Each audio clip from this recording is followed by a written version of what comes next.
С нетерпением ждем выхода в свет нового анимационного фильма «Три дочери». Произведение по мотивам древних ингушских сказок на родном языке. Герои создаются из пластилина юным и очень талантливым скульптором Ахмедом Плиевым.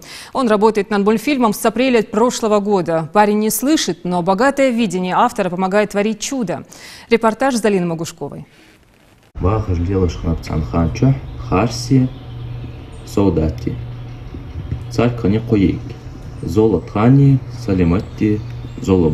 Судьбу трех сестер юный скульптор Ахмед Плиев лепит с апреля прошлого года. Лепкой Ахмед увлекается с 4 лет и может сотворить из пластилина что угодно. Однажды, вдохновившись пластилиновыми иностранными мультфильмами, он поймал себя на мысли, что и сам способен сделать то же самое. В день у меня получается снимать примерно секунд 10. И на минуту это получается, чтобы снять 1 минуту, получается примерно неделя нужна.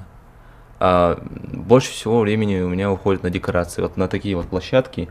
Сначала это все склеивается картон клеем, но это быстро, за полчаса можно.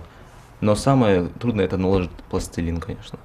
Из 25 минут задуманного им мультфильма «Три сестры» уже отснято 17. Чтобы не выбиться из плана, Ахмед составил подробный график работы и скрупулезно его соблюдает. Для каждой секунды мультфильма он должен отснять 15 кадров. Итак, 22 500 кадров для создания полного мультфильма. За этой кропотливой работой Ахмед проводит большую часть своего времени. Неимоверное терпение и усидчивость нужно проявить каждый раз, когда персонаж просто моргает или что-то говорит.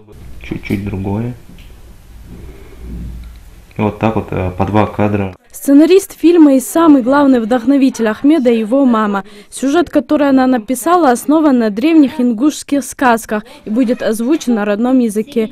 В главных ролях, конечно же, 3 девочки, которых родители оберегают от грозящей им опасности. Старик приходит и предсказывает: вы должны охранять своей дочери, там где-то за горами живут 3 вамполов, они обязательно своруют ваших девочек. Вы должны сделать окно, без окон дом, и они должны продержаться там столько, сколько вот последним, самый младший, не исполнил 15 лет. Но они начали плакать, переживать, вот на минутку их выпустили, и там их своровали. Я сейчас снимаю сцену, Харс едет за своими 3 дочерями. Их своровали 3 циклопа, и он идет их освобождать. Юный режиссер сам ставит свет, выбирает ракурсы и снимает на обычную цифровую камеру. Успел уже поучаствовать в нескольких фестивалях, где был признан гением пластилиновой анимации. Хочет снимать и дальше, еще профессиональнее и только на ингушском языке. Для мальчика важнее всего, чтобы родной язык не забывали дети и воспитывались на мудрых древних сказках. Залина Могушкова, Аслан Героев, Новости 24.